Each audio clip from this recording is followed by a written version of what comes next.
नमस्ते, मी कल्पना. आजी नातीच्या किचनमध्ये तुम्हा सर्वांचं स्वागत आणि मनापासून शुभेच्छा. तर आज आपण खव्याचे गुलाबजाम बनवणार आहे. त्याचे खूप प्रकार आहेत. कोण नुसतं खव्याचे करतात, कोण मैदा घालून करतात, पण आज मी तुम्हाला वेगळ्या पद्धतीने हे गुलाबजाम करून दाखवणार आहे. तर त्याच्यात काय वेगळं हे दाखवते मी तुम्हाला. तर त्यासाठी मी काय काय साहित्य घेतलंय ते दाखवते. मी तर 250 ग्रॅम खवा घेतलेला आहे. 250 ग्रॅम खवा घेतलेला मी 500 ग्रॅम साखर घेतलेली आहे. डबल लागतो गुलाबजामला. हे 50 ग्रॅम रवा आहे, बारीक रवा घेतलाय. हे दूध, वेलची पावडर आणि तळण्यासाठी हे तेल घेतलेलं. चला त्याच्यात मी आता मळून दाखवते पीठ. तर पहिला मी रवा घेणार आहे. आपण जो 50 ग्रॅम रवा घेतला होता तो परातीत टाकणार. परातीत एक साईडला टाकणार आहे मी.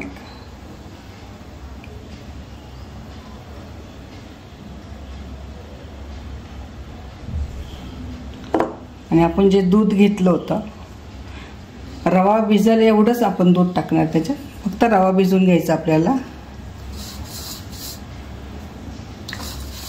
बघा आपला दुधामध्ये छान रवा भिजून झालेला आहे. इथपर्यंतच आपण दुधामध्ये रवा भिजवून ठेवणार आहे एक साईडला. बघा जास्त घट्ट नाही, पातळ नाही, असं ह्या पद्धतीने रवा भिजून ठेवलेला आहे.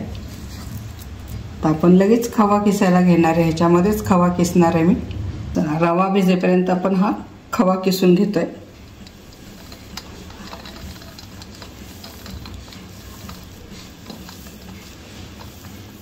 हे गुलाबजाम पटकन आणि लगेच मुरतात. पाकात टाकले की हे गुलाबजाम मुरतात. असं त्याला वाट बघावं नाही लागत.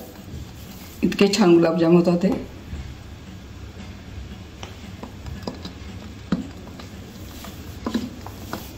चला या पद्धतीने आपण सगळा खवा किसून घेतोय. हे तर सगळा खवा आपला किसून झालेला आहे. आपण जो रवा भिजवला होता आता तो मिक्स करणार आपण ह्याच्यामध्ये आणि पीठ मळून घेणार.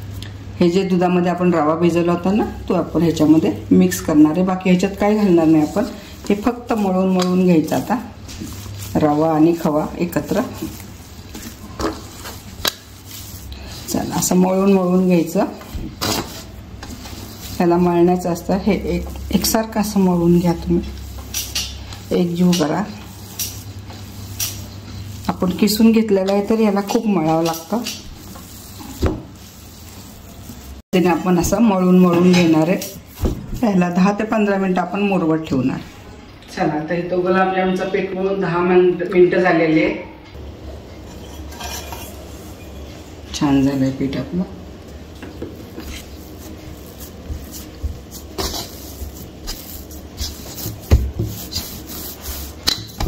आता तुम्हाला कसे लहान मोठे गुलाबजाम लागतात त्या पद्धतीने आपण याचे गोळे करणार आहे. तर मी एकसारखे करून घेते आधी. असं घेतले की मग एकसारखे गुलाबजाम होतात आपलं. तुम्हाला लहान साईज मोठी साईज कशी लागेल ते बघा. मी ह्याच्यातच ठेवते का गोल करून.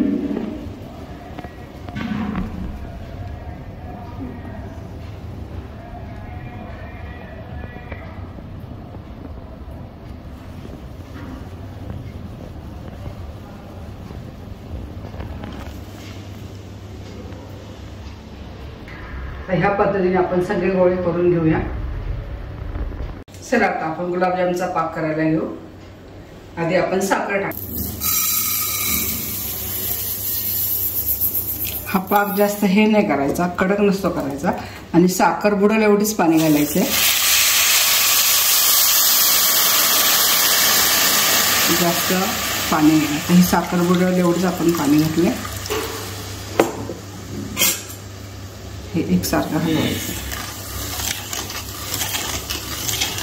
त्याचा पाक कडक नाही करायचा, कच्चाच पाक ठेवायचा असतो. साखर विरघळले की हा पाक लगेच तयार होतो.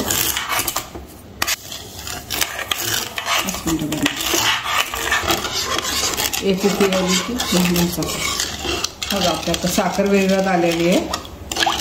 फक्त एकच उकळी काढायची आपल्याला. त्याची उकळी आली की आपला हा पाक झालेला आहे. थंड होईपर्यंत गुलाबजाम.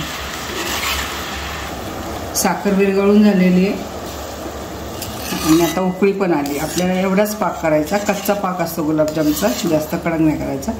ह्या पद्धतीने पाक करायचा. एक उकळी आली की बंद करायचा गॅस. ह्याला आता एक उकळी आली आहे, आपण गॅस बंद करू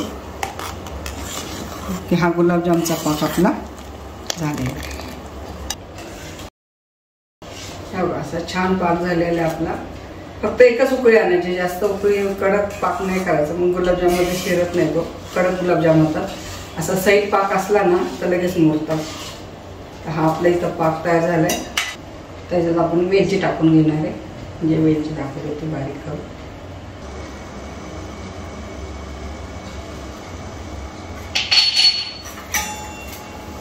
आपला हा पाक झाला. शेवटी वेलची टाकली आपण. चला आता आपले तर सगळे गुलाबजाम वरून झाले. तेल पण छान गरम झाले. तेल कसं तळताना काय करायचं, एकदम हाय ह्याच्यावर हे तेल गरम करून घ्यायचं, नंतर गॅस बारीक करायचा आणि मग मंद ह्याच्यावर आपण हे गुलाबजाम तळून घेणार. तर हे मी जास्त तेल तापवलंय, गॅस बारीक केलाय. आता ह्याच्यात आपण गुलाबजाम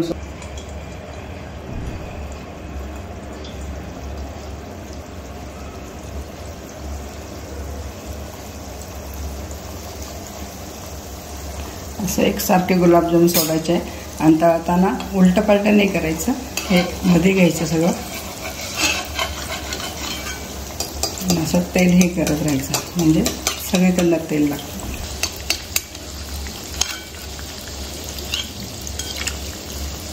असं तेल उडवत राहिलं ना छान होतात गुलाबजाम.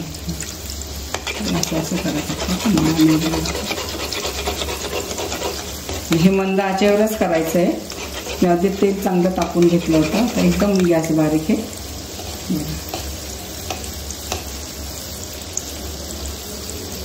किती छान होतात,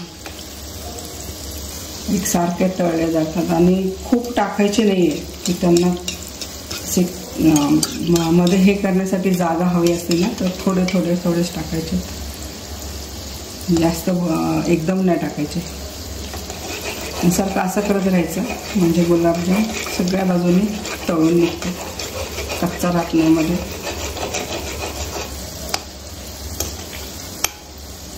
कलरही छान यायला लागला. बघा किती छान एकसारखा कलर आला. एकदा मोठ्या गॅसवर तेल तापवले की परत गॅसला हात नाही लावायचा, बारीक ह्याच्यावरच तळून घ्यायची.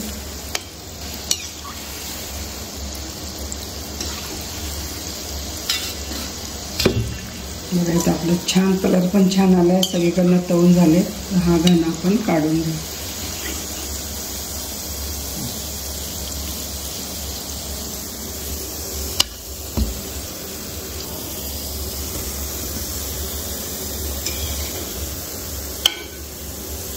चला तर ह्या पद्धतीने आपले सगळे गुलाबजाम तळून झालेले. बघा कसे छान झाले, ते रंग वगैरे छान आलेला आहे त्याला. त्याला आता कोमट पाक झाला तर आपण लगेच पाकात टाकून घेऊ. आपले आता सगळे गुलाबजाम तळून झालेले. आता हे आपण पाकामध्ये टाकूया.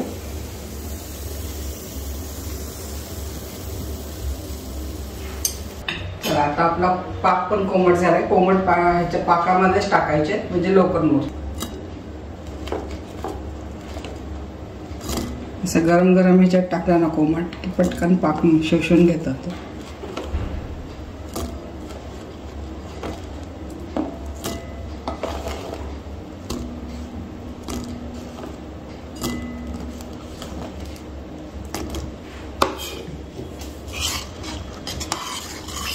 हे 5 मिनिटात आता मोरते.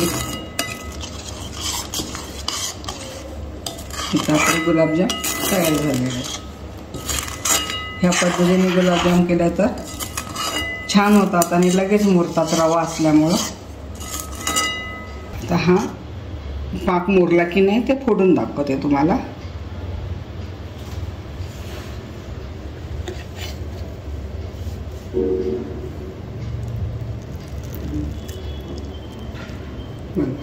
आजपर्यंत ह्याचा पाक मुरला 5 मिनिटातच.